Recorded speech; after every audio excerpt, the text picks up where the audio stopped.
Hello everyone, welcome to Ganitam academy. कैसे हैं सभी? बीच में थोड़ा सा गैप हो गया था, सॉरी फॉर दैट। तो आज जो हमारा है 2012 का हम जो मैथमेटिक्स का पेपर कर रहे हैं उसी को कंटिन्यू करेंगे। पार्ट 7 आज का होने वाला है। 6 पार्ट ऑलरेडी अपलोडेड है, प्लीज आप जाकर देख लीजिएगा।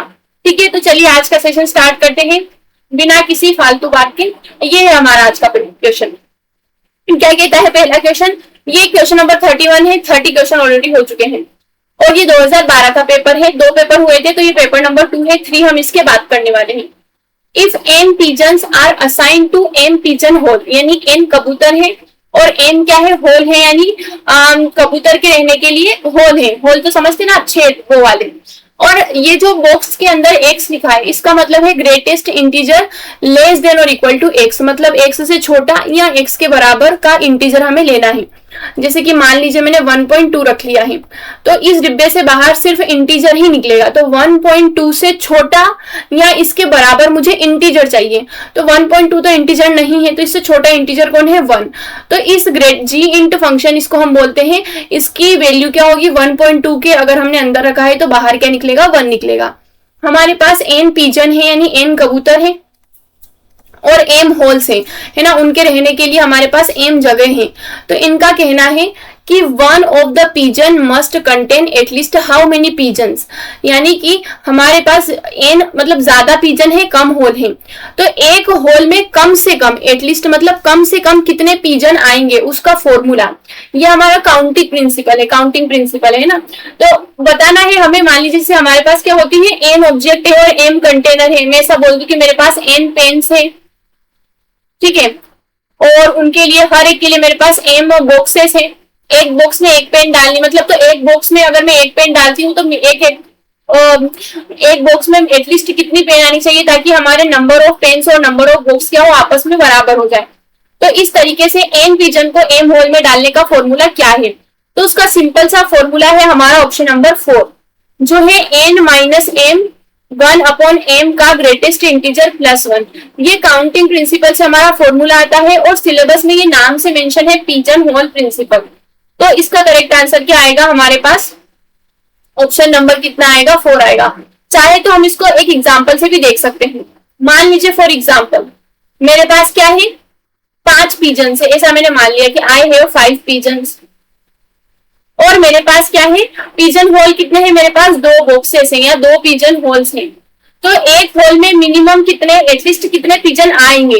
तो इसका फॉर्मूला हमारा क्या होगा? 5 - 1/2 का ग्रेटेस्ट इंटीजर +1, यानी 4/2 का ग्रेटेस्ट इंटीजर +1, यानी कि हमारे पास क्या आएगा? 2 + 1 विच इज 3 आ जाएगा। यानी एक होल में कम से कम 3 पिजन तो आएंगे ही आएंगे। ये इनका कहने का मतलब है, ताकि दोनों होल भी भर जाए हमारे और पिजन्स भी आपस में डिस्ट्रीब्यूट हो जाए। तो ये है पिजन होल प्रिंसिपल का फॉर्मूला। अब इसका प्रूफ अगर आपको चाहिए होगा तो हम बिल्कुल, काउंटिंग प्रिंसिपल का प्रूफ है, थोड़ा लेंथी होगा, तो मुझे नहीं लगता आपको प्रूफ की जरूरत है, क्योंकि हम अभी सेट एग्जाम हमारे बिल्कुल पास में है। मैं आपको एक सजेस्ट करूंगी कि हमारे पास सितंबर में एग्जाम है, जुलाई और अगस्त का ही महीना बचा है।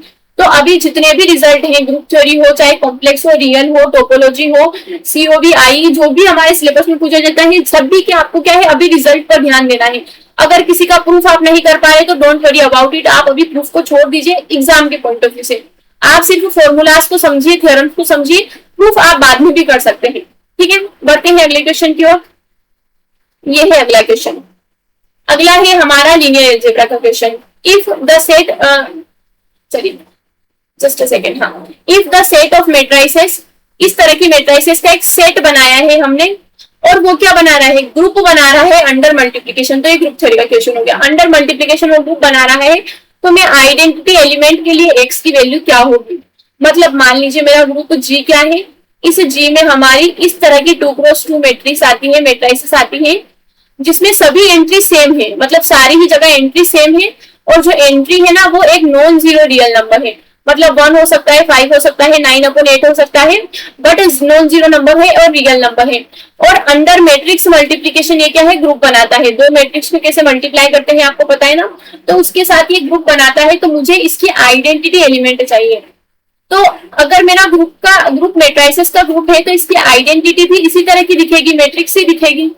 और मैट्रिक्स भी कैसे दिखेगी? क्या मैं 1001 लिख दूंगी? नहीं, क्योंकि मैं इस ग्रुप की डेफिनेशन क्या है, इस ग्रुप में वही मैट्रिक्स आ सकती है जिसमें एंट्री नॉन जीरो हो और चारों तरफ एक जैसी एंट्री हो, तो वो हमारी ई टाइप की होगी। मैं 111 नहीं लिख सकती हूँ, है ना, अभी मुझे निकालनी पड़ेगी क्या होगी आइडेंटिटी। तो मैंने सपोज करा है या कंसीडर करा है कि मेरी आइडेंटिटी मैट्रिक्स ऐसी कुछ दिखती होगी। तो अब मुझे इस ई की वैल्यू फाइंड आउट करनी है। कैसे फाइंड आउट करूंगी? Bye definition of identity matrix. Definition क्या होती है आइडेंटिटी एलिमेंट की, कि अगर किसी मैट्रिक्स में आइडेंटिटी से मल्टीप्लाई कर दूं तो उसमें कोई फर्क नहीं पड़ता है, ये हमारी आइडेंटिटी की डेफिनेशन होती है। मैट्रिक्स इस ग्रुप के पास किस तरह की मैट्रिक्स है, इस तरह की। आइडेंटिटी हमने मानी है कि ई और ई है, और बदले में मुझे वापस से वही मैट्रिक्स मिल रही है। यही तो आइडेंटिटी का काम है कि बिना कुछ छेड़छाड़ किए हर चीज को वापस वैसा ही कर दिया जाए, बिना किसी डिस्टर्बेंस के सब चीज वैसी ही रख दी जाए, तो वो है आइडेंटिटी, है ना। बिल्कुल। तो अब हमें क्या करना है, यहाँ से ई की वैल्यूज निकालनी है या फिर एक्स की वैल्यू, ना हमें एक्स की वैल्यू निकालनी है। तो क्या हो सकती है हमारी, तो चलिए शुरू करते हैं। दो मैट्रिक्स का मल्टीप्लाई करेंगे। कैसे करेंगे मल्टीप्लाई? पहली रो का पहले कॉलम में, तो हमें क्या मिलेगा, x E plus X E मिलेगा, ये पहली एंट्री। फिर इसी का इसमें करूंगी तो सारी ही एंट्री अब सेम ही मिलने वाली है मुझे, क्योंकि रो और कॉलम सब तरफ एक जैसा ही है। तो X E plus X E plus X E मिलेगा। बराबर में हमारा क्या होगा, एक्स एक्स एक्स और एक्स होगा। तो ये हमारी इस तरफ से मैं ऐड कर लेती हूँ, तो क्या होगा, टू एक्स ई और टू एक्स ई होगा। अब मैं इन दोनों मैट्रिक्स की कंपैरिजन करूंगी। कंपैरिजन करने से मेरा मतलब है एलिमेंट को कंपेयर करूंगी। तो जब सभी तरफ एक जैसा एलिमेंट है मतलब एक बार कंपेयर कर लूंगी। अब क्वेश्चन में गिवन है कि एक्स नॉन जीरो है ना, क्वेश्चन में साफ साफ लिखा है, जहां पर भी लिखा ही है कि एक्स नॉन जीरो ही रहने वाला है। तो नॉन जीरो है इसलिए दोनों तरफ से ही कैंसिल हो जाएगा। तो मुझे मिलेगा 2e बराबर 1, मतलब e बराबर मुझे क्या मिलेगा, 1/2। यानी इस कंडीशन में जो मेरी आइडेंटिटी बनने वाली है इस ग्रुप की, वो ऐसी मैट्रिक्स होगी जिसके अंदर सारी एंट्री क्या हो, 1/2 हो। ये मेरी आइडेंटिटी मैट्रिक्स बनने वाली है। तो मेरा करेक्ट आंसर क्या हो जाएगा, ऑप्शन नंबर 4। आइडेंटिटी की वैल्यू क्या होगी, 1/2 होगी। आई होप आप सभी समझ पाए हो। अगर आप चाहें तो इसे वेरीफाई भी कर सकते हैं। वेरीफाई कैसे? वेरीफाई इन सेंस इस तरीके से कि आप कोई भी मैट्रिक्स ले लीजिए इस ग्रुप के अंदर से, मान लीजिए मैंने मैट्रिक्स ली 2 2 2 2, और मैं अगर उसका आइडेंटिटी के साथ मल्टीप्लाई कर दूं तो मुझे वापस से वही मैट्रिक्स मिलनी चाहिए। तो देखिए मल्टीप्लाई करिए, क्या आएगा यहाँ पर, 2/2 प्लस 2/2, क्या आएगा, 2/2 प्लस 2/2, और हर एक एंट्री यही होगी, 2/2 प्लस 2/2, 2/2 प्लस 2/2, हर एक एंट्री यही होगी। तो बदले में ये क्या हो जाएगा, 1 + 1 क्या मिलेगा, 2 2 2 2 2, यानी कि यही हमारी आइडेंटिटी है जिसको मल्टीप्लाई करने पर मैट्रिक्स में कोई चेंज नहीं हुआ, कोई फर्क नहीं पड़ा, वही हमारी आइडेंटिटी मैट्रिक्स है। तो हमारा करेक्ट आंसर बिल्कुल सही आया है, हमने एक बार वेरीफाई करके भी देख लिया है। ठीक है, वैसे भी जीरो टाइप जैसा तो कुछ आंसर होता नहीं, नॉन जीरो है। बढ़ते हैं आगे। ये रहा आपका अगला क्वेश्चन। अगर आपको कोई भी डाउट है तो आप क्या है कमेंट सेक्शन में पूछ सकते हैं। क्वेश्चन पढ़िए, मैं थोड़ा सा पानी पी लेती हूँ। देखिए क्या कहता है क्वेश्चन। क्वेश्चन का कहना है कि a homomorphism F of a group G into a group G dash. F क्या है हमारा, G से G डैश पर होमोमॉर्फिज्म तो है, वो क्या होना चाहता है, मोनोमॉर्फिज्म होना चाहता है। इफ एंड ओनली इफ उसकी कर्नल किसके बराबर हो, एम्प्टी सेट हो जाए, आइडेंटिटी हो जाए, लेकिन आइडेंटिटी किसकी हो, डोमेन वाले ग्रुप की हो, आइडेंटिटी हो जाए लेकिन को डोमेन वाले ग्रुप की हो, या फिर एक डोमेन वाले और एक को डोमेन दोनों ही ग्रुप की आइडेंटिटी उठा ले। मोनोमॉर्फिज्म का मतलब पता होना चाहिए, पहली चीज तो ये। मोनोमॉर्फिज्म, मोनोमॉर्फिज्म का मतलब होता है 1-1 होमोमॉर्फिज्म। 1-1 होमोमॉर्फिज्म को क्या कहा जाता है, मोनोमॉर्फिज्म कहा जाता है। तो होमोमॉर्फिज्म तो ये पहले से हमें क्या चाहिए, 1-1नेस। तो अगर हम 1-1 देखना चाहते हैं तो पहले मैं डायरेक्ट थ्योरम बताऊंगी, फिर हम प्रूफ भी करेंगे। तो हमारी डायरेक्ट थ्योरम होती है ना, ग्रुप थ्योरी में या फिर ग्रुप होमोमॉर्फिज्म में थ्योरम होती है कि एफ G से G डैश तक जाने वाला क्या है, ग्रुप होमोमॉर्फिज्म है। ठीक है, देन एफ इज 1-1, एफ 1-1 होगा if and only if, if and only मतलब दोनों तरफ से ट्रू है। कर्नल क्या हो जाए हमारा, सिंगलटन आइडेंटिटी बन जाए, लेकिन आइडेंटिटी भी कैसी, कोडोमेन वाले ग्रुप की आइडेंटिटी। क्योंकि कर्नल की डेफिनेशन क्या होती है, कर्नल की डेफिनेशन होती है कि इसमें ऐसे एक्स लेंगे हम डोमेन के जिनकी इमेज क्या आए, आइडेंटिटी आए। तो इमेज तो इसके अंदर से बिलोंग करती है ना, इमेज तो हमारी कोडोमेन में चली जाती है, तो एलिमेंट भी तो कोडोमेन का ही होना चाहिए। इसलिए ये क्या है, आइडेंटिटी होनी चाहिए कोडोमेन की। ये हमारी थ्योरम होती है कि कर्नल अगर सिंगलटन आइडेंटिटी है तो हमारा फंक्शन 1 1 हो जाएगा। तो हमारा करेक्ट आंसर ऑप्शन नंबर 3 आएगा। बात करते हैं प्रूफ की। तो चलिए, वैसे तो प्रूफ की नीड नहीं है बट फिर भी हम देख लेते हैं प्रूफ। सबसे पहले हमें ये प्रूफ करना है, सबसे पहले हम सपोज करते हैं कि एफ क्या है, 1 1 है ना। इस तरफ से सपोज करते हैं हम, सपोज एफ इज 1 1, होमोमॉर्फिज्म तो वो पहले से ही है। एफ क्या है, 1 1 है और हमारे पास शो करना है कि कर्नल क्या है, सिंगलटन आइडेंटिटी है। ये हमें क्या है, शो करना है कि कर्नल सिंगलटन आइडेंटिटी है। तो देखिए, होमोमॉर्फिज्म के अंदर हमारी एक डेफिनेशन होती है कि आइडेंटिटी को ही आइडेंटिटी पर मैप किया जाता है। तो हमारे पास क्या है, एफ ई क्या है, हमारी आइडेंटिटी की मैपिंग है। तो इसकी वजह से एफ क्या है, आइडेंटिटी को ई डैश पर मैप करता है। तो इसका मतलब आइडेंटिटी किस में बिलोंग करती है, कर्नल एफ में बिलोंग करती है। अगर कर्नल एफ में बिलोंग करती है, अब हम कोई भी एक आर्बिटरी एलिमेंट लेते हैं, ठीक है। तो मान लीजिए हमने सपोज करा है, सपोज कोई भी आर्बिटरी एलिमेंट एक्स हमने किस में लिया है, कर्नल में लिया है। एक्स मैंने कर्नल ऑफ एफ में ले लिया है। तो इसकी डेफिनेशन क्या हो जाएगी, by definition of kernel F X कितना हो जाएगा, ई डैश हो जाएगा। तो यहां से देखिए हमें क्या पता चला है कि एफ ई भी ई डैश है और एफ एक्स भी ई डैश है, दोनों ही क्या है, हमारे ई डैश है। बट वन वननेस क्या कहती है, हमारी वन वननेस हमारी कहती है, एक मिनट मैंने कुछ गलत लिख दिया क्या यहाँ पर, yes yes yes, sorry for that, हमने यहाँ पर गलत लिख दिया है। यहाँ पर कर्नल ये वाली आइडेंटिटी आएगी है ना, आइडेंटिटी कर्नल, यस मेरा कॉन्सेप्ट थोड़ा सा मैंने गलत लगा दिया है। यहाँ पर option number B is the correct answer होगा, क्योंकि कर्नल तो सबसेट हमारा डोमेन का सब नॉर्मल सब ग्रुप होता है ना, मैं तो भूल गई। कर्नल क्या होता है, kernel is a normal subgroup of group G dash, G sorry. तो इसके अंदर एलिमेंट भी इसी के आने चाहिए, यस यस। तो यहां से हमें पता चल गया है ये वाली कंडीशन।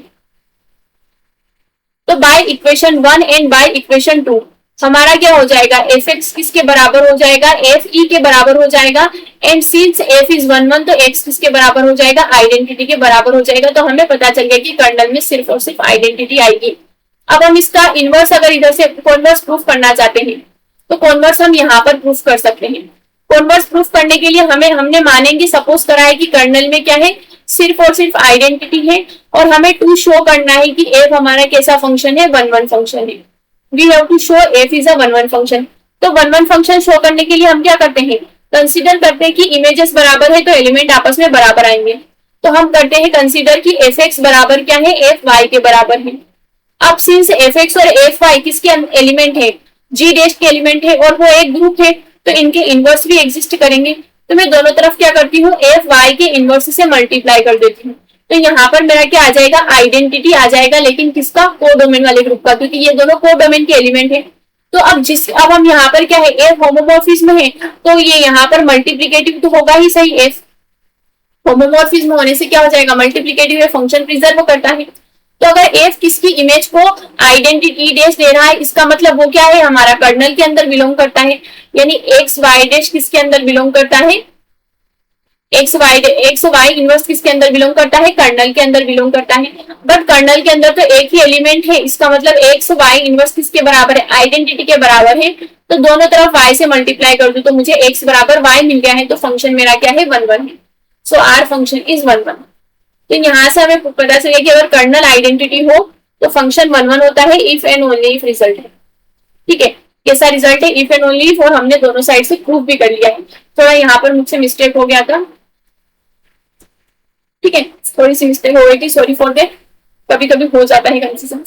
तो ये हमारा प्रूफ है, बहुत ही ज्यादा मैंने इसको क्या कहेंगे, इम्प्रॉपर वे से लिखा है, बट आई होप आप समझ गए होंगे ना, जगह कम थी इसलिए मैंने थोड़ा पास पास लिख दिया। Here is our next question. क्या कहता है question, which of the following statement is false. जो 4 स्टेटमेंट हमको दिए हैं इनमें से गलत कौन सा है? देखिए, पहला स्टेटमेंट है the kernel of homomorphism of a group G to a group G dash is a normal subgroup. अब मैंने ये लाइन अभी आपको बता दी, मुझे नहीं पता था क्वेश्चन में आ जाएगी, बट ये तो ट्रू स्टेटमेंट है। अभी हमने देखा है कि कर्नल जो होता है, ऑप्शन नंबर ए, कर्नल हमारा क्या बनता है? वो नॉर्मल सब ग्रुप बनता है। किसका बनता है? ग्रुप जी का। सब ग्रुप ही नहीं, नॉर्मल सब ग्रुप बनता है, तभी तो हम कोशेंट डिफाइन कर पाते हैं। तो ये ऑप्शन नंबर ए तो हमारा ट्रू स्टेटमेंट है, हमें तो गलत स्टेटमेंट ढूंढना है। ऑप्शन बी का क्या, बी क्या कहता है, मतलब सेकंड ऑप्शन क्या कहता है? एवरी सब group of a cyclic group is a normal.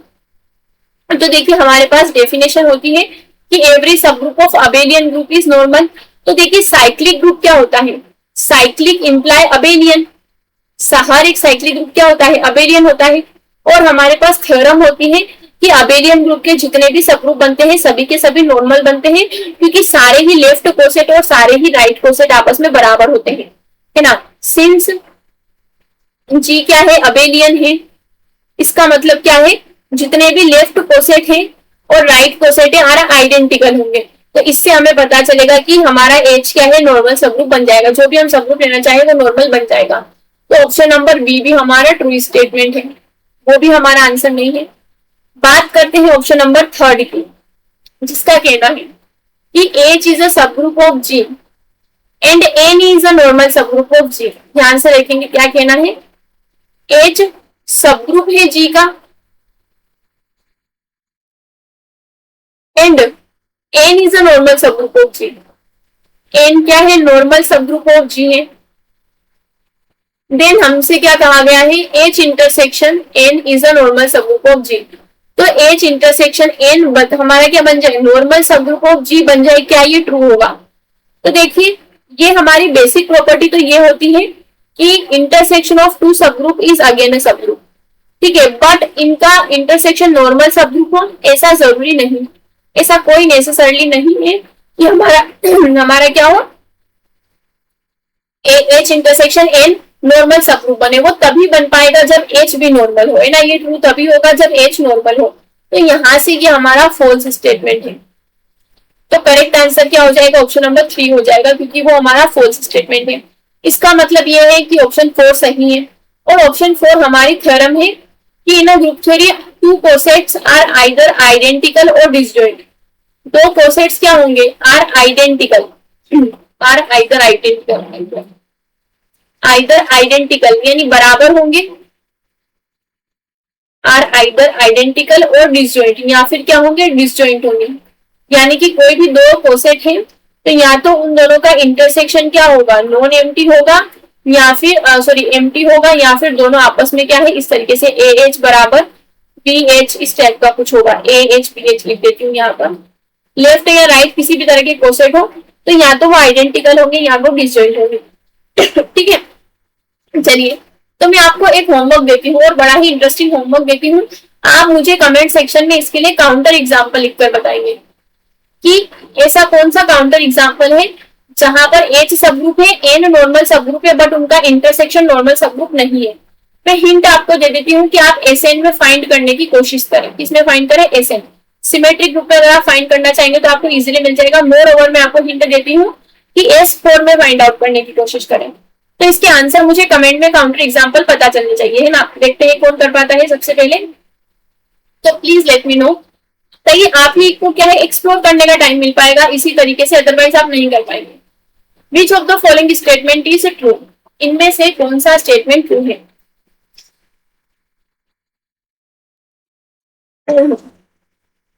Statement number A का कहना है every homomorphic image of a group G is isomorphic to some quotient group. हर एक होमोमॉर्फिक इमेज क्या है? किसी न किसी कोशेंट ग्रुप के आइसोमॉर्फिक होगी। तो ये जो थ्योरम है हमारी, इसको हम बोलते हैं ये बिल्कुल true sorry option number first जो है हमारा ट्रू स्टेटमेंट है। और ये है हमारी फर्स्ट आइसोमॉर्फिज्म थ्योरम, या फिर जिसको हम बोलते हैं fundamental theorem of homomorphism. Fundamental theorem of group homomorphism बोलूंगे है ना, ग्रुप होमोमॉर्फिज्म या फिर फर्स्ट आइसोमॉर्फिज्म थ्योरम भी इसको कहा जाता है, जिसका कहना है कि एफ जी से जी डैश तक जाता है, होमोमॉर्फिज्म है, और एफ जी क्या है, इसकी होमोमॉर्फिक इमेज है, होमोमॉर्फिक इमेज है। तो यहां से क्या होगा, G upon kernel of F isomorphic होगा एफ जी के या इमेज ऑफ जी के। ये यही हमारा स्टेटमेंट नंबर ए कहता है, तो ये ट्रू है, तो यही हमारा आंसर है। इसका मतलब बाकी तीन गलत है, तो बिल्कुल गलत है, तो बात करनी पड़ेगी। Every group is isomorphic to its quotient group, हर एक ग्रुप अपने ही कोशेंट ग्रुप के आइसोमॉर्फिक हो जाएगा। ये स्टेटमेंट हमारा फॉल्स है। देखिए कोशेंट ग्रुप बनाने के लिए हमें एक नॉर्मल सब ग्रुप चाहिए होता है। देखिए यहाँ पर देखिए, हम मान लीजिए ऑप्शन नंबर सेकेंड की बात कर रहे हैं। मैंने क्या करा है, एक कोशेंट ग्रुप बनाया है जी बाय एन। इसका मतलब एन क्या है, एन क्या है, हमारा नॉर्मल सब ग्रुप है। तो हर, अब इनका कहना है कि जी बाय एन आइसोमॉर्फिक होगा जी के फॉर ऑल जी, मतलब दुनिया का मैं कोई सा भी ग्रुप ले लूं तो ये आपस में बराबर होंगे। तो ये कभी ट्रू है, ये ट्रू हो पाएगा अगर नॉर्मल सब ग्रुप कैसा हो, हमारा आइडेंटिटी वाला सब ग्रुप हो। अगर हमारा नॉर्मल सब ग्रुप आइडेंटिटी नहीं हुआ तो ये भी नहीं ट्रू हो पाएगा। समझ पा रहे हैं आप? अगर नॉर्मल सब ग्रुप सिंगलटन आइडेंटिटी नहीं हुआ तो बाय ऑर्डर भी अगर हम देखें तो ये ट्रू नहीं हो पाएगा। तो ये ऑप्शन हमारा गलत है। हमेशा जरूरी नहीं है, वो तभी ये ट्रू है अगर नॉर्मल सब ग्रुप जिसका हम क्वोशिएंट बनाए रहे ना वो क्या हो, आइडेंटिटी वाला ग्रुप हो। Every infinite group is isomorphic to permutation group. ये थ्योरम थी बट इन्होंने पूरी उल्टी कर दी है। इस थ्योरम का नाम है केले हैमिल्टन थ्योरम, सॉरी केले थ्योरम है ना। केले थ्योरम का कहना होता है कि एवरी ग्रुप चाहे वो फाइनाइट हो या इनफाइनाइट हो वो आइसोमॉर्फिक होता है subgroup of a permutation group. किसके आइसोमॉर्फिक होता है, every group is isomorphic to subgroup of a permutation group. अरे यहां पर लिख देते हैं केले थ्योरम है। केलेस थ्योरम का स्टेटमेंट होता है एवरी ग्रुप फाइनाइट भी हो सकता है इनफाइनाइट भी हो सकता है, every group is isomorphic to subgroup of a permutation group. Subgroup of a permutation group, एक परम्यूटेशन ग्रुप के सब ग्रुप के आइसोमॉर्फिक होता है हर एक ग्रुप। ये हमारी होती है केले थ्योरम। तो ये ऑप्शन नंबर जो थर्ड है इसको घुमा फिरा कर बोला है तो ये गलत है। ए और बी दो एलिमेंट है तो order of A B order of B A बराबर नहीं होंगे, ये गलत है। In general order of A B, अगर हमारा अबेलियन ग्रुप निकल जाता है तो ऑर्डर ऑफ ए बी और बी आपस में बराबर ही होते हैं, तो बराबर क्यों नहीं होंगे, ऑर्डर बिल्कुल बराबर होंगे। तो ऑर्डर ऑफ ए बी किसके बराबर होगा, ऑर्डर ऑफ बी के बराबर होगा। ऑप्शन नंबर 4 भी हमारा गलत ही गलत है। तो एक ही आंसर सही था, वो था ऑप्शन नंबर 1। ठीक है, go to the next question. ये रहा अगला क्वेश्चन। लगातार एक ही पेपर में स्टेटमेंट बेस्ड कितने क्वेश्चन पूछेगा, ये तीसरा क्वेश्चन है। इसीलिए मैं कह रही हूँ कि इस टाइम पे आप जितनी ज्यादा थ्योरम्स, क्योंकि अलजेब्रा भरा ही भरा है, थ्योरम्स रिजल्ट लेमास कोरोलरीज इन्हीं से भरा है पूरा अलजेब्रा, तो आप वो करिए। प्रूफ में इतना ना उलझे अभी ना। Which of the following statement is false, गलत स्टेटमेंट इसमें से ढूंढकर बताना है। क्या कहता है पहला statement, a prime field of characteristic P is isomorphic to the field ZP। यानी मैंने क्या लिया है, कोई भी फील्ड ली है और कैसी फील्ड है, प्राइम फील्ड है। ठीक है, प्राइम फील्ड का मतलब होता है जिसके पास कोई प्रॉपर सब फील्ड नहीं होती तो वो किसकी आइसोमॉर्फिक होती है, ZP की आइसोमॉर्फिक होती है। ये हमारा स्टेटमेंट बिल्कुल ट्रू है। अब सिंस ये थ्योरम है इसलिए मैं इसको प्रूफ तो कर नहीं पाऊंगी अभी, तो ये बिल्कुल ट्रू स्टेटमेंट है, तो हमारा आंसर तो नहीं बन पाया। ऑप्शन बी का कहना है every prime field of characteristic 0, ऐसी प्राइम फील्ड जिसका कैरेक्टरिस्टिक 0 है वो आइसोमॉर्फिक होगी रेशनल नंबर की। ये बात भी बिल्कुल सही है, बिल्कुल सही सही सही स्टेटमेंट है ये। ठीक है, रेशनल हमारी फील्ड जिसकी कैरेक्टरिस्टिक 0, देखिए अगर कैरेक्टरिस्टिक अगर हमारी फील्ड क्या है, फाइनाइट है, तो उसकी कैरेक्टरिस्टिक एक प्राइम नंबर ही निकल के आ जाएगा। कैरेक्टरिस्टिक 0 है तो वो इनफाइनाइट फील्ड रेशनल नंबर के ही आइसोमॉर्फिक होगी, है ना। तो हमारा करेक्ट आंसर मतलब ये हमारा सही स्टेटमेंट है, तो हम इसको एज आंसर नहीं ले सकते। थर्ड वाला क्या कहता है हमारा, field of quotient of an integral domain is the smallest field containing it. Yes, it's definition. ये तो फील्ड ऑफ क्वोशिएंट की क्या है, डेफिनेशन ही है ना इंटीग्रल डोमेन के लिए, तो बिल्कुल ये भी सही है, ये भी क्या है, ट्रू स्टेटमेंट है। तो हमारा करेक्ट आंसर ऑप्शन नंबर 4 है, ये गलत स्टेटमेंट है। क्या कहता है ऑप्शन नंबर 4? ऑप्शन नंबर 4 का कहना है कि अगर कोई ideal commutative ring with unity, I क्या है, is ideal of a commutative ring with unity, then R by I जो क्या होगा, डोमेन हो जाएगा। क्या हो जाएगा, डोमेन। डोमेन से इनका मतलब क्या है, इंटीग्रल डोमेन। तो ऐसा जरूरी नहीं है, ऐसा तभी जरूरी है जब आई क्या हो, प्राइम आइडियल हो। आपने रिजल्ट पढ़ा होगा ना, रिजल्ट क्या होता है, आर अपॉन आई अगर इंटीग्रल डोमेन है, if and only if I क्या हो हमारा, प्राइम आइडियल हो, क्या हो, प्राइम आइडियल हो और आर अपॉन आई क्या है हमारा, फील्ड है। इफ एंड ओनली इफ क्या हो हमारा, आई कैसा हो, मैक्सिमल आइडियल हो। ये दो रिजल्ट तो आपने पढ़े ही होंगे, बहुत फेमस रिजल्ट है। तो बाय दिस रिजल्ट ऐसा ही कोई भी आइडियल हम नहीं लेंगे, हमें कैसा आइडियल लेना पड़ेगा, प्राइम आइडियल लेना पड़ेगा। तो ऑप्शन नंबर 4 इसीलिए हमारा गलत है, तो वो हमारा answer, it's a false statement. फिर से बात वही आती है कि काउंटर एग्जाम्पल, तो काउंटर एग्जाम्पल के लिए हम आर को लेते हैं, ठीक है। Counter example, counter example is a very very very important thing. Ring हमने ली है इंटीजर्स वाली, और जो मैंने आई लिया है वो आइडियल लिया है मैंने 4z वाला। अब है ना, ये आइडियल है, अब ना तो ये प्राइम है ना ये मैक्सिमल है, ठीक है। तो इन जनरल कोई भी आइडियल की बात करती तो मैंने कोई सा भी आइडियल ले लिया। तो अगर मैं आर अपॉन आई बनाती हूँ, यहीं पर बनाते हैं आर अपॉन आई, वो हमारा क्या बनेगा, जेड अपॉन 4z, और z अपॉन एन जेड किसके आइसोमोर्फिक होता है, जेड एन यानी z4 के आइसोमोर्फिक होता है। तो ये डोमेन ही नहीं बना, ना ये इंटीग्रल डोमेन बना, ना ये फील्ड बना। कारण क्या है, आई मैंने जो मन में आया वो आइडियल उठा लिया, तो ये मेरा काउंटर एग्जाम्पल हो गया। तो इसलिए हमारा आंसर 4 जो है गलत स्टेटमेंट है, तो ये हमारा आंसर हो जाएगा। चलिए बढ़ते हैं आगे, ये रहा अगला क्वेश्चन, में पानी पी लेती हूँ।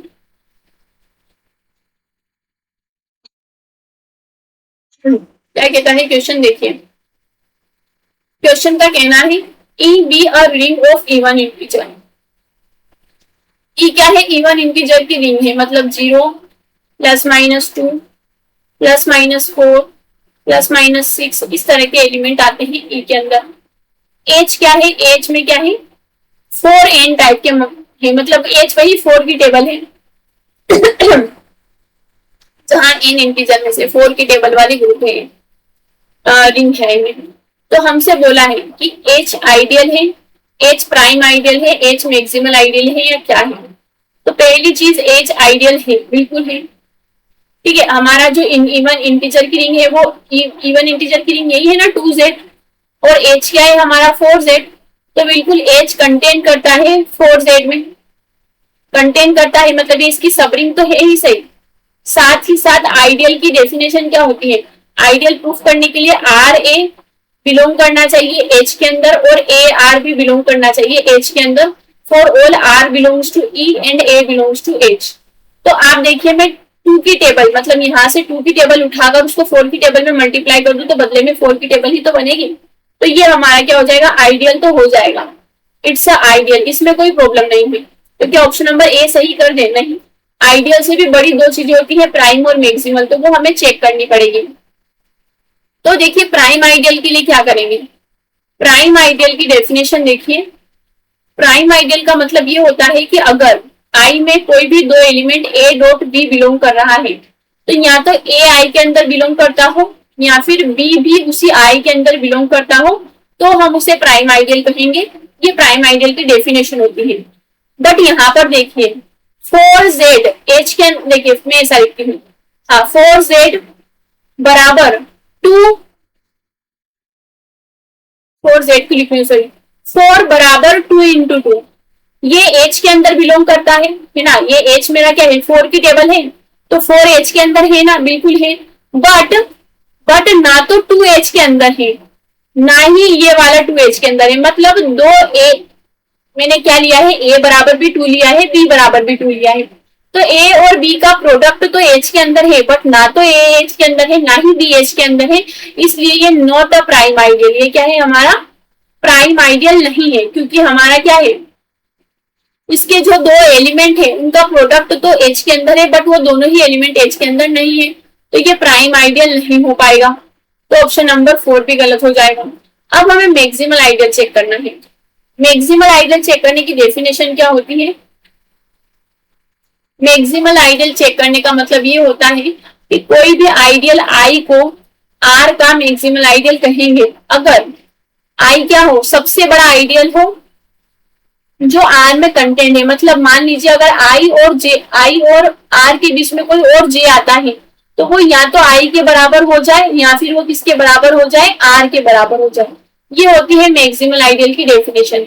तो यहाँ पर देखिए 4z और 2z के बीच में क्या कोई और आइडियल आ सकता है क्या? क्या कोई ऐसी टेबल है, मैं टेबल से इसलिए कहता कि आप इजीली कनेक्ट कर पाए, क्या कोई ऐसी टेबल है या कोई ऐसा आइडियल है जो 4z के सारे एलिमेंट कंटेन करे और 2z के अंदर भी आ जाए? ऐसा कोई भी आइडियल नहीं है, इसलिए 4z क्या है, मैक्सिमल आइडियल है 2z का। तो यहाँ से ऑप्शन नंबर 3 हमारा करेक्ट हो जाएगा। हालांकि ऑप्शन ए भी करेक्ट है, बट ओनली लिख दिया है ना, तो वो यहाँ से गलत हो गया। सिर्फ अकेला आइडियल नहीं है, वो कैसा आइडियल है, वो मैक्सिमल आइडियल बनेगा। अगर आपको अगर आप चाहे तो मैं आपको एक थ्योरम बता देती हूँ जिससे हम डायरेक्ट कर सकते हैं। थ्योरम जो है हमने ये ग्रुप थ्योरी में ज्यादा फेमस होगी, इंडेक्स वाली है ना, कि इंडेक्स 2 का सब ग्रुप नॉर्मल होता है।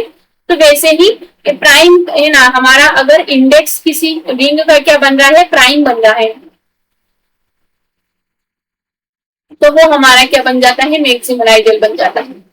ठीक है, तो चलिए रिजल्ट की इसकी यहाँ पर कोई जरूरत नहीं, क्योंकि हम थ्योरम में ज्यादा पढ़ते हैं। हमने तो बाय जो है इसको डेफिनेशन करके बता दिया है कि ये मैक्सिमल आइडियल है। तो करेक्ट आंसर हमारा 3rd है। ठीक है, बढ़ते हैं आगे। ये रहा अगला क्वेश्चन, और बड़ा ही अच्छा क्वेश्चन है, ग्रुप थ्योरी से सीधे टोपोलॉजी पर स्विच हो गए हैं। कि हमें एक टोपोलॉजी दी है। अब आपको बहुत सारी चीजें यहाँ पर पता होनी चाहिए टोपोलॉजी के लिए। टोपोलॉजी के अंदर के जो एलिमेंट होते हैं, है ना, जितने भी एलिमेंट है वो सभी क्या होते हैं, ओपन सेट होते हैं। टोपोलॉजी के मेंबर को क्या कहते हैं, ओपन सेट कहते हैं। ये आपको पता होना चाहिए। पहली चीज तो ये जो क्या है, टोपोलॉजी के मेंबर है वो हमारे क्या है, ओपन सेट है। ये हो गई पहली चीज, मेंबर्स। दूसरी चीज हमारी ये है, हमसे पूछा है कि ये टोपोलॉजी है, ये एक्स है, तो हमें बाउंड्री पॉइंट निकालने हैं इस ए के। इस स्पेस पर हमने टोपोलॉजी डिफाइन करी है और ये किसका सबसेट है, और हमें इसके बाउंड्री पॉइंट निकालने हैं। तो बाउंड्री पॉइंट की डेफिनेशन क्या होती है? बाउंड्री पॉइंट की डेफिनेशन होती है ए का closure intersection X minus A का क्लोजर। ये बाउंड्री पॉइंट की डेफिनेशन होती है। तो हमें पहले एक्स माइनस ए का क्लोजर निकालना पड़ेगा, फिर ए का क्लोजर निकालना पड़ेगा, फिर दोनों का इंटरसेक्शन लेना पड़ेगा, तब हम बाउंड्री पॉइंट की तरफ जाएंगे। तो सबसे पहले हम ए क्लोजर की डेफिनेशन क्या होती है वो पता होना चाहिए। तीसरी चीज, किसी भी सेट का क्लोजर, मतलब ये सिर पे जो बार लगाए ना, इसको क्लोजर कहा जाता है। तो क्लोजर का मतलब होता है इंटरसेक्शन, ध्यान से देखेंगे definition, intersection of all closed subset of all closed set containing A. मतलब ए को कंटेन करने वाले जितने भी क्लोज्ड सेट हैं उन सभी का हमें क्या लेना है, इंटरसेक्शन लेना है। तो पहले ए को कंटेन करने वाले है ना, उनका क्या हमें लेना है, क्लोज्ड सेट निकाले। पहली बात तो ये, तो हमें क्लोज्ड सेट इकट्ठा करना पड़ेंगे। तो क्लोज्ड सेट कहाँ से आएंगे, इन ओपन सेट के कॉम्प्लीमेंट्स से आएंगे, क्योंकि क्लोज्ड सेट की डेफिनेशन क्या होती है, कॉम्प्लीमेंट ऑफ ओपन सेट। तो यहाँ हमारे क्लोज्ड सेट आने वाले हैं। सबसे पहला एक्स का कॉम्प्लीमेंट क्या होता है, 5। दूसरा 5 का कॉम्प्लीमेंट क्या होता है, एक्स इटसेल्फ। उसके बाद सिंगलटन ए, इसका कॉम्प्लीमेंट क्या होगा, सिंगलटन ए का कॉम्प्लीमेंट इसके अलावा जो भी बच रहा है वो है हमारा बी सी डी ई। ये है हमारे क्लोज्ड सेट बन रहे हैं, किससे बन रहे हैं, ओपन सेट के कॉम्प्लीमेंट से। ओपन सेट का हम क्या कर रहे हैं, कॉम्प्लीमेंट ले रहे हैं, तो हमारे क्लोज्ड सेट बन रहे हैं। अगला ओपन सेट है हमारा ए बी, है ना, आप स्लाइड पीछे करके देख लेंगे। तो उसका कॉम्प्लीमेंट कितना आएगा, सी डी और ई आएगा। फिर अगला ओपन सेट है हमारा ए सी और डी, उसका कॉम्प्लीमेंट कितना आएगा, बी ई आएगा। फिर उसका अगला ओपन सेट है ए बी सी डी, तो उसका कॉम्प्लीमेंट कितना आएगा हमारे पास, ई आएगा। और एक आखिरी ओपन सेट है ए बी और ई, उसका कॉम्प्लीमेंट हमारे पास क्या आएगा, सी और डी।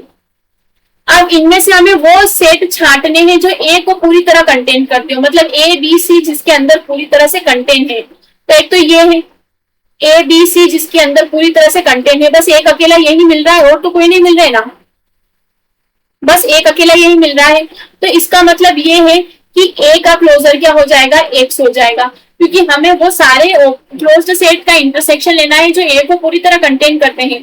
तो एक अकेला सेट है हमारा, तो पहली चीज तो हमें ए का क्लोजर तो मिल गया। अब मुझे एक्स माइनस ए का क्लोजर निकालना है। तो एक्स माइनस ए क्या होगा, एक्स में से ए को काटना है, A B C D E में से ए बी सी डी को हटा दूंगी तो डी और ई बचेगा। क्या बचेगा, डी और ई बचेगा। मुझे डी और ई का क्या लेना है, क्लोजर लेना है। तो डी और ई का क्लोजर मतलब डी और ई को कंटेन करने वाले क्लोज्ड सेट उठाएंगे। तो आप किसके लिए उठा रहे हैं, डी और ई के लिए। तो एक तो ये वाला ले लेते हैं, एक ये वाला ले लेते हैं, एक ये वाला ले लेते हैं, ठीक है। अब इन तीनों का हमें क्या करना है, इंटरसेक्शन लेना है। तो इन तीनों के इंटरसेक्शन में कॉमन क्या क्या आएगा, इंटरसेक्शन मतलब जो तीनों में कॉमन हो। तो ध्यान से देखेंगे इनके इंटरसेक्शन में क्या क्या आ रहा है। देखिए डी ई आ रहा है और सी आ रहा है, ये भी A B C D E है, तो सी डी ई तीनों में आ रहा है। तो इनका इंटरसेक्शन क्या है, सी डी और ई निकल कर आया है, यानी कि हमारा इसका क्लोजर क्या है, सी डी और ई निकल के आया है। ये इक्वेशन 2 है। तो फाइनली हमारे जो बाउंड्री पॉइंट है वो क्या है, 1 और 2 का इंटरसेक्शन, एक्स के साथ A closure intersection X minus A का क्लोजर। तो इन दोनों के इंटरसेक्शन में क्या कॉमन है, इन दोनों के इंटरसेक्शन में सी डी और ई ही कॉमन है। तो ये हमारे क्या है, बाउंड्री पॉइंट है। क्या है, बाउंड्री पॉइंट। तो हमारा करेक्ट आंसर क्या निकल कर आएगा, सी डी और ई, ऑप्शन नंबर 4। इस क्वेश्चन को मैं कहूंगी कि पैसा वसूल क्वेश्चन है ना, सॉरी आरपीएससी का, आपका नहीं। आप तो इस क्वेश्चन को देखकर एग्जाम में बहुत ही ज्यादा ये हो जाएंगे कि इतना टाइम टेकिंग वाला क्वेश्चन, बट अच्छे लेवल का क्वेश्चन मैं इसे कहूंगी कि टाइम टेकिंग क्वेश्चन है। कॉन्सेप्ट, इसमें मल्टीपल कॉन्सेप्ट पूछे हैं, बाउंड्री पॉइंट, टोपोलॉजी, क्लोजर, सब कुछ। तो मॉडरेट से ज्यादा लेवल का क्वेश्चन बन जाएगा हमारा, ठीक है। तो ये था हमारा आज का सेशन, छोटे छोटे सेशन लेने ताकि आपको बर्डन ना लगे। इससे आगे की क्वेश्चन हम अगले सेशन में कंटिन्यू करेंगे।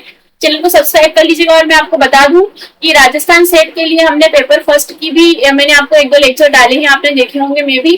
तो जो टीचिंग एंड रिसर्च एप्टीट्यूड का है, अदर स्टेट का, एमपी का, महाराष्ट्र, गुजरात का, सभी में teaching research aptitude paper first में पूछी जाती है। तो मैं उसके लिए भी सीरीज रिगार्डिंग स्टार्ट करना चाह रही थी। मैंने 2 लेक्चर डाले हैं 2012 का, हमने इसी पेपर, ये जो पेपर हम मैथमेटिक्स का कर रहे हैं ना, इसी के टीचिंग और रिसर्च एप्टीट्यूड का पेपर मैंने डिस्कस कर रखा है। तो आप देख लीजिएगा। अगर आपको लगता है कि यस हमें सीरीज कंटिन्यू करनी चाहिए तो मुझे उन वीडियोस की कमेंट में बिल्कुल कंटिन्यू में का आप कमेंट कर सकते हैं मुझे, तो मुझे इससे मोटिवेशन रहेगा। So thank you. चैनल को सब्सक्राइब कर लीजिएगा। Stay tuned.